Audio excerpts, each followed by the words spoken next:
This program contains dramatic reenactments and material that may be disturbing to some audience members. Viewer discretion is advised.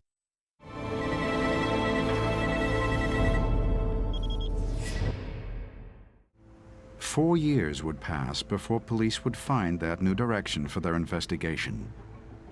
But at last, a pattern began to emerge, and King County Police had a new focus. Eyewitness accounts kept pointing to the same thing. The murderer drove a pickup truck. One of I think the most important leads we had involving the pickup truck was Maria Malvar. Marie Malvar was a young Filipino prostitute who was missing. She was last seen by her pimp boyfriend, Bobby Woods, getting into a pickup truck on the SeaTac Strip.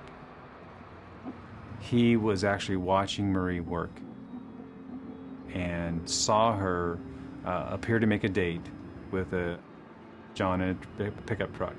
Bobby drives around, doesn't see her, drives back to the location where she was picked up and just waits. Marie never comes back. Bobby Woods made a statement to police about the disappearance of his girlfriend in a pickup truck. Is that your truck in the driveway, sir? Yes. There was no probable cause to even suspect that this was the right house, the right truck, the right guy. What was your name, sir? Gary Ridgway. Gary.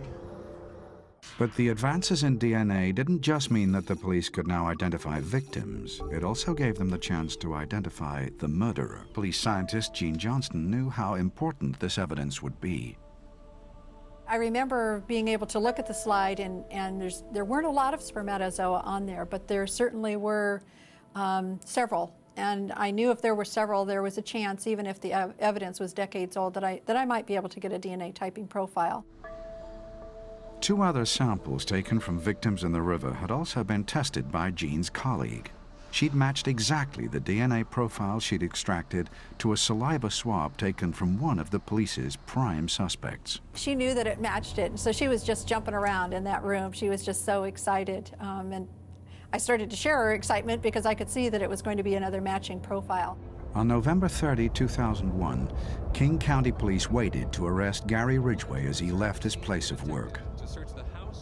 The doors pop open and the detectives jump out and say, "Gary Ridgway?"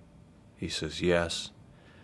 They tell him, "You're under arrest for the murder of 4 women connected to the Green River case."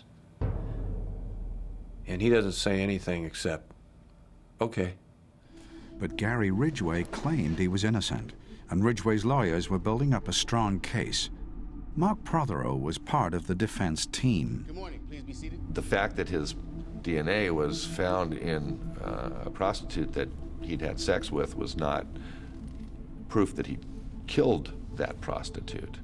It was proof that he'd had sex with them in proximity at the time they were killed, and certainly suspicious, but it wasn't arguably proof that he'd been the actual murderer. The analysis of minute particles through a microscope. The police reached out to Skip Palanek and his team of experts who have a worldwide reputation in this field.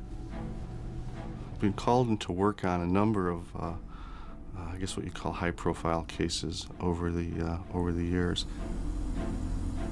Skip was asked to look again at items of clothing taken from the victims, and more importantly, ligature used to strangle them. Would he be able to find particles so tiny that they were missed first time around? And would he be able to match them with particles found on Ridgway's clothing? For having spray paint on their clothing, particularly multiple colors. When we go further and we then analyze this paint to determine its chemical composition, what do we find? But that it's a type of paint that has recently been introduced by the DuPont company called Imron. Skip traced the particles of Imron paint to its manufacturer, DuPont, who listed the companies they supplied. The biggest customer was Kenworth, the plant where for 30 years Gary Ridgway spray-painted trucks. You like a refill?